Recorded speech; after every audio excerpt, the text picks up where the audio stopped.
Chairman గారు అమ్మగారు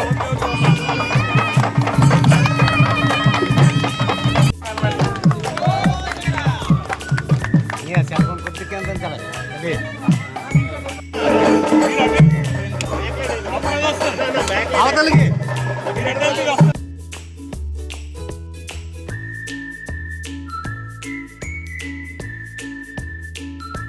రోజు విశాఖపట్నం నగరాన్ని అత్యున్నత నగరంగా గౌరవ ముఖ్యమంత్రి గారు ఆయన పరిపాలన చేసినటువంటి ప్రతిసారి కూడా ఏదో ఒక మార్క్ తీసుకురావడం జరిగింది. దీర్ఘకాలిక సమస్యలు ప్రతిసారి కూడా ఆయన తీరుస్తూ ఉన్నారు. మనందరికీ తెలుసు హుద్హుద్ సైక్లోన్ టైంలో ఎంతలాగా ఈ నగరాన్ని సేఫ్ గార్డ్ చేసి వెంటనే రెజ్యూమ్ చేయడం జరిగింది. మరి అలాగే ఈ ప్రభుత్వంలో కూడా విశాఖ స్టీల్ ప్లాంట్ ఆంధ్రులకు అన్న నినాదంతో స్టీల్ ప్లాంట్ని కూడా గౌరవ ముఖ్యమంత్రి గారు ప్రత్యేకించి ప్రధానమంత్రి గారిని రిక్వెస్ట్ చేసి దానికి ఒక ప్యాకేజ్ ఇప్పించి దాన్ని నిలబెట్టిన విషయాన్ని మనందరికీ తెలుసు. మరి అలాగే ఇంకో సెకండ్ ప్యాకేజ్ కూడా ఒక 8,000 crores కూడా స్టీల్ ప్లాంట్కి ఇవ్వడం జరుగుతుంది. అదే కాకుండా ఎప్పటి నుంచో ఉన్నటువంటి కోరిక, విశాఖ నగరంలో ఉన్నటువంటి వాసులకు కోరిక, విశాఖపట్నం రైల్వే జోన్ అనేది ఇక్కడ రావాలని, అది కూడా మన కేంద్ర ప్రభుత్వం రైల్వే డిపార్ట్మెంట్ గెజెట్ రిలీజ్ చేసి రేపు June 1వ తారీఖున విశాఖ స్పెషల్ జోన్ కింద, రైల్వే జోన్ కింద అనౌన్స్ చేయడం జరిగింది. దాంట్లో కూడా డివిజన్స్ కూడా 4 పెట్టడం జరిగింది: విశాఖపట్నం, విజయవాడ, గుంటూరు అండ్ గుంతకల్. అలాగే ఇక్కడే ప్రత్యేకమైనటువంటి ట్రైన్స్ని కూడా ఇక్కడ మనం చూస్తున్నాము.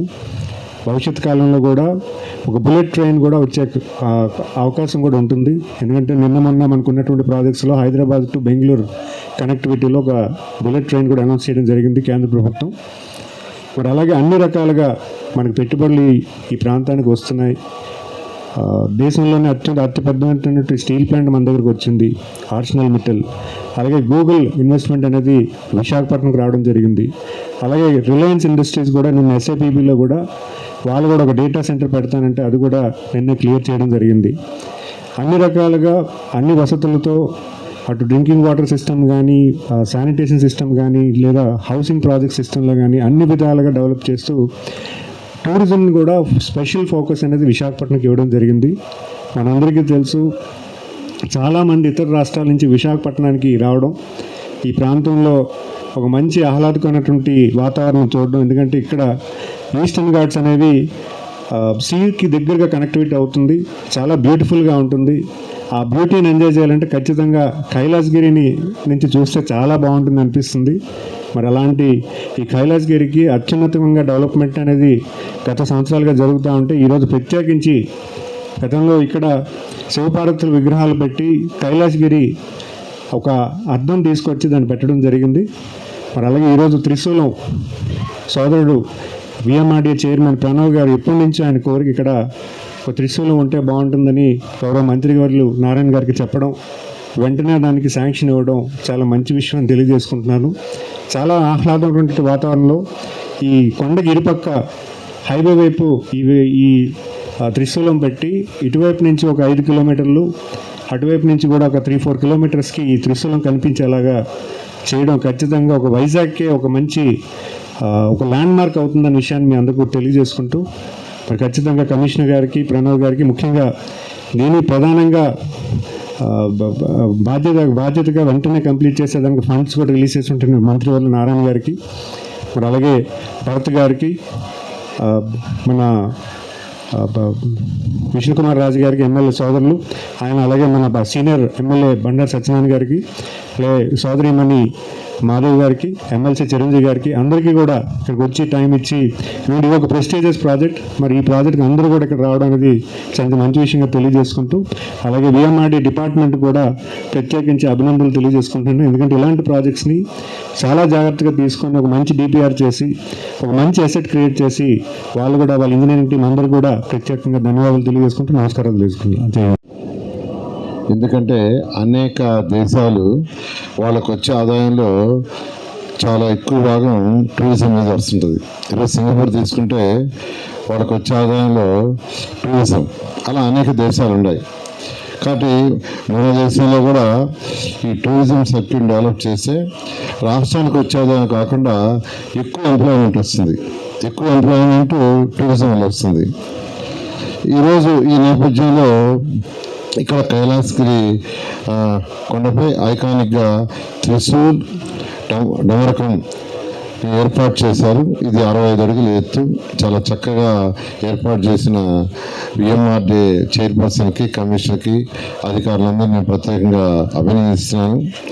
ఆల్రెడీ ఇక్కడ రోప్వే ఒకటి ఉంది, జిప్ లైన్ స్కై ఉంది, sky cycling, glass sky walk, Telugu museum ఉన్నాయి. అంతేకాకుండా దీనికి ఒక డీటెయిల్డ్ డిపిఆర్ తయారు చేయమని ఇన్స్ట్రక్షన్ ఇచ్చాము. ఏ విధంగా చేస్తే దీని ఒక పెద్ద టూరిజం హబ్గా డెవలప్ చేయొచ్చు. ఆల్రెడీ కైలాసగిరి కొండ టూరిజం అంటే అందరికీ తెలుసు, తెలియని అంటూ ఉండదు. అయితే దీన్ని ఇంకా బాగా డెవలప్ చేయాలి. దాంతో ఈరోజు దీని మీద ఒక మంచి డిపిఆర్ తయారు చేయమని ఇన్స్ట్రక్షన్ ఇవ్వడం జరిగింది. ఈరోజు విఎంఆర్డే విశాఖపట్నంలో అనేక వర్క్స్ని టేకప్ చేసింది.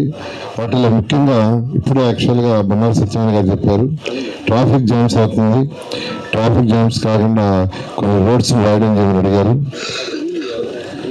ఈ ట్రాఫిక్ సమస్య అనేది ప్రపంచంలో అన్ని దేశాల్లో ఉంది ట్రాఫిక్ సమస్య. ఎందుకంటే ఒకప్పుడు ఇన్ని కార్లునే కాదు, ఇప్పుడు ఒక్కొక్క ఇంట్లో 2 కార్లు 3 కార్లు అయినాయి.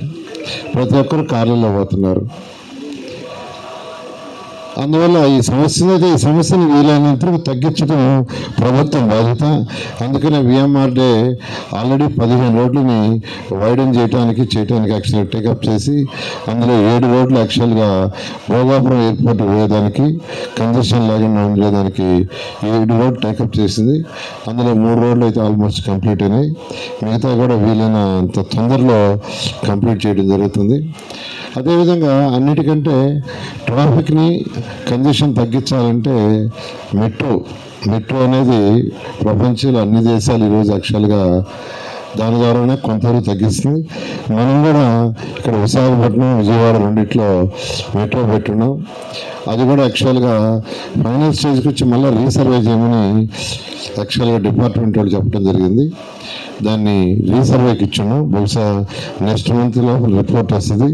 రాగానే కేంద్రానికి మళ్ళా రిక్వెస్ట్ చేసి దాన్ని శాంక్షన్ చేసి దాన్ని చేయటం జరుగుతుంది. ఈ విధంగా ఈరోజు విశాఖపట్నం విఎంఆర్డే తన పరిధిలో ఉన్న అనేక వర్క్ చేస్తూ, అదేవిధంగా తన పరిధిలో ఉన్న మున్సిపాలిటీస్ని కూడా ఈరోజు స్ట్రెంథెన్ చేయడానికి. ఎందుకంటే ప్రజలు సాధారణంగా మున్సిపాలిటీస్లో కోరుకునేది తాగటానికి చక్కగా స్వచ్ఛమైన వాటరు, అదేవిధంగా సాలిడ్ వేస్ట్ బయటకు వెళ్ళిపోవటం, అదేవిధంగా యూజ్డ్ వాటర్, బాత్రూమ్ కానీ కిచెన్ కానీ టాయిలెట్స్ నుంచి వచ్చే వాటర్ని ట్రీట్ చేసి బయటకు పంపించాలని, రోడ్స్, లైట్స్. సో ఏదైతే విఎంఆర్డే పరిధిలో మున్సిపాలిటీస్ ఉన్నాయో ఆ మున్సిపాలిటీస్ అన్నింటినీ స్ట్రెంథెన్ చేయడానికి ఫండ్స్ కూడా శాంక్షన్ చేయడం జరిగింది. వాళ్ళు కూడా దాని మీద చేస్తున్నారు. ఇవాళ 1 o'clock దాని మీద రివ్యూ కూడా ఉంది.